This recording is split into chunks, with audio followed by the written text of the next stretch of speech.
আসসালামু আলাইকুম গাইস, কেমন আছেন? আলহামদুলিল্লাহ ভালো আছি। আপনাদের সাথে আপু রান্নাঘর থেকে দেখেন, আমি এখানে কলমি শাকগুলো সিদ্ধ করে নিয়েছি। আগে ধুয়ে পরিষ্কার করে কেটে নিয়েছি আমি কলমি শাকগুলা। এখানে সিদ্ধতে আমি দিয়েছি লবণ, পরিমাণ মতো একটু লবণ দিয়ে দিয়েছি, কয়টা কাঁচামরিচ দিয়ে দিয়েছি। আপনারা সবসময় কাঁচামরিচ দিয়ে দিবেন, লবণটা দিয়ে দিবেন। এই যে সিদ্ধ হয়ে গেছে আমার কলমি শাকটা, এখন আমি এখানে কলমি শাক বাগার দিয়ে দিব।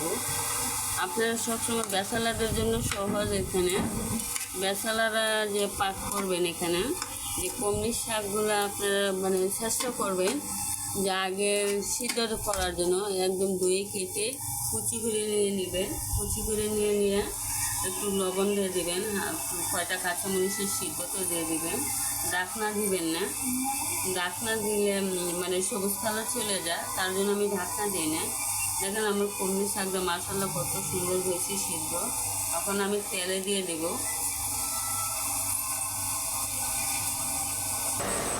দেখেন আমি এখানে শাকটা সিদ্ধ হয়ে গেছে, এখন রসুন কুচি দিব, আমি বাগারে দিয়ে দিব।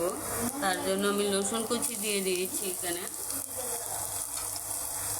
আমি রসুন কুচিটা বাদামি কালার হয়ে যাবে, তারপর শাকগুলো আমি ঢেলে দিব। গাইস দেখেন একদম বাদামি কালার হইলে মানে এটা আপনি দিবেন, নাহলে একদম ভালো একটা ঘেরান থাকে না। তার জন্য আমি বাদামি কালার হলে থাকবো। শাকগুলো মানে শাকে একটু রসুন বেশি লাগে, আপনারা চেষ্টা করবেন একটু শাকে রসুন দিলে সবচেয়ে সুন্দর একটা ঘেরান আসে। একদম বাদামি কালার। ছোটোবেলার থেকে সবসময় দেখি আমার বাবা, আমার চাচিরা সবসময় রসুন তেতলায় দিত, আর দেশি রসুন থাকতো এটা একটু তেতলায় ভাগারে দিত। তো দেখেন আলহামদুলিল্লাহ কলমি শাক একদম সবুজ কালার নিয়েছে, আমি ভাগারে দিয়ে দিচ্ছি। এখন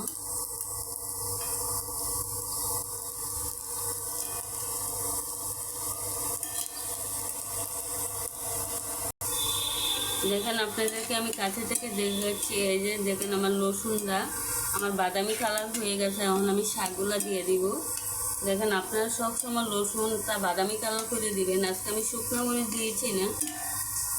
আমি কলমি শাক অনেক উপকার গ্যাসের জন্য, গ্যাসের রোগীদের জন্য কিন্তু কলমি শাক অনেক উপকার।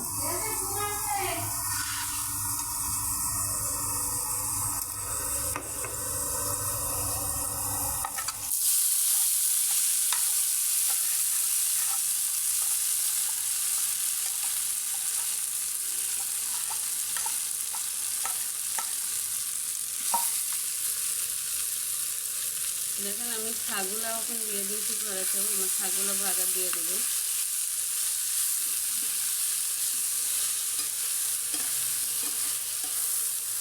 এই যে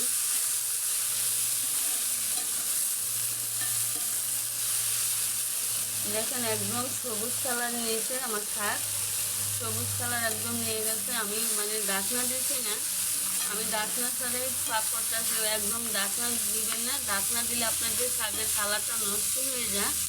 তার জন্য আমি আমার খালার কাছ থেকে শিখেছি সবসময় ঢাকনা ছাড়া, মানে আমার খালা পাক করতে আসুন। আমার খালা সবসময় ঢাকনা দিত না, যে কোনো জিনিস নামতো একদম সবুজ কালার থাকতো, শাকের কালারই থাকতো। দেখেন একদম সবুজ কালার আমার শাকটা। দেখেন আলহামদুলিল্লাহ আমার শাকটা কত সুন্দর হয়েছে। আমি ভাগারে দিয়ে দিয়েছি। বেচালাদের জন্য সহজ বুদ্ধি একটা, আমি সহজ বুদ্ধি দিয়ে দিলাম। আমার বেচালা ভাইয়ারা যে থাকে ওরা এভাবে শাক পাক করতে পারে। আর অনেকেই শাক বয়েতে খায় না, কীভাবে পাক করবে, কীভাবে কী করবে, বয়েতে আনে না। দেখেন বেচারা ভাইয়াদের জন্য একদম আমি শাকটা আমার হয়ে গেছে। দেখেন আমি ভাগার দিয়ে দিয়েছি, আমি যেন শাকটা হয়ে গেছে।